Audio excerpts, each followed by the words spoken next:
हमारे डिजिटल युग में बच्चों के लिए एक मूल्यवान सबक प्रदान करती है।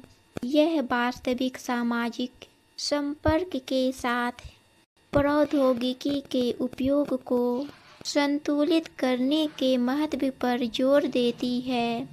अपनी आकर्षक घटनाओं के माध्यम से कहानी बच्चों को समूह खेल, शारीरिक गतिविधि और दोस्तों के साथ सीधे संचार के महत्व की याद दिलाती है। वर्ष 2055 में टेकना शहर अविश्वसनीय रूप से उत्पन्न था। ऊंची ऊंची गगनचुंबी इमारतों और उड़ने वाली कारों से भरा हुआ था। शहर में सब कुछ तकनीक द्वारा नियंत्रित था। बच्चे अब एक साथ नहीं खेलते थे।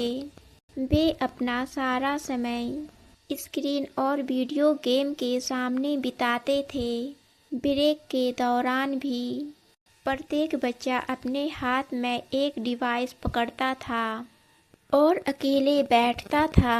एक दिन सैम नाम का एक लड़का शहर में अपने रिश्तेदारों से मिलने देहात में आया। सैम टेकना के बच्चों से अलग था। उसके पास कोई इलेक्ट्रॉनिक डिवाइस नहीं थी, बल्कि उसके पास एक पुरानी गेंद थी। सैम को हर तरह की शारीरिक हरकत पसंद थी। उसे बाहर दौड़ना और कूदना अच्छा लगता था। हर कदम पर उसे आज़ादी और खुशी का एहसास होता था, जो स्क्रीन कभी नहीं दे सकती थी। जीवन शक्ति से भरे ये पल उसे खुशी और मस्ती का ये सच्चा एहसास देते थे। टेकना के कुछ बच्चों ने सैम को पार्क में अकेले खेलते देखा।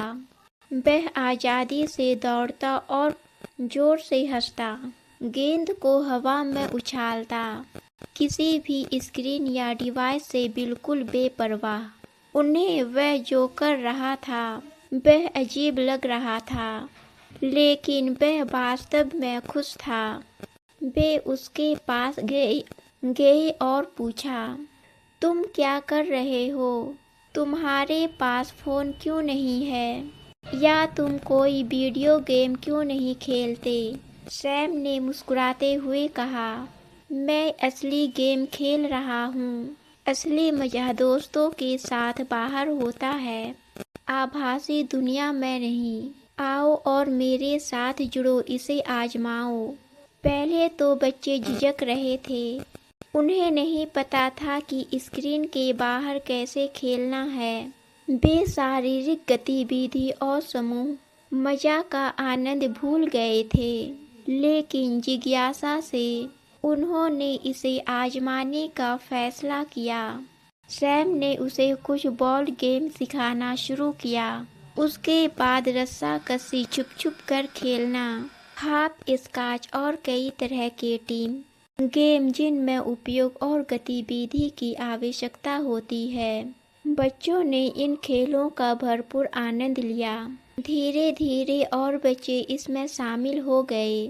जब वे दौड़ते और साथ खेलते थे तो हवा में हंसी भर जाती थी, मानो वे अपने स्क्रीन की पकड़ से मुक्त हो गए हो। जैसे जैसे दिन बीतते गए, सैम ने उन्हें और समूह खेल सिखाए।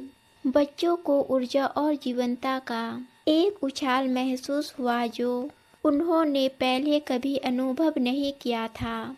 उन्होंने गति और साथ खेलने का आनंद पाया। उन्हें एहसास हुआ कि उनका शरीर अद्भुत काम कर सकता है और उन्हें दोस्तों के साथ रहने से मिलने वाली सच्ची खुशी का एहसास हुआ। टेकना के बच्चे खुश और अधिक सक्रिय हो गए। उन्होंने अपने परिवारों के साथ अधिक बातचीत की। उनका स्वास्थ्य और मनोदशा बेहतर हुई और वे बेहतर और नियमित रूप से सोने लगे।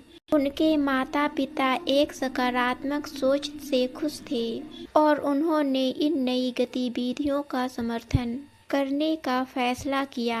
सैम के जाने से पहले सभी बच्चे उसे अलविदा कहने के लिए एकत्र हुए और कहा, धन्यवाद सैम, आपने हमें मौज मस्ती और खुशी का सही मतलब सिखाया। सैम के जाने के बाद टेकना के बच्चे खेतों और पार्कों में खेलते रहे। उन्होंने एक साथ समय बिताया, एक समूह के रूप में अध्ययन और खेल किया, और वे कभी भी अपनी स्क्रीन पर उस तरह से नहीं लौटे जैसे वे पहले थे।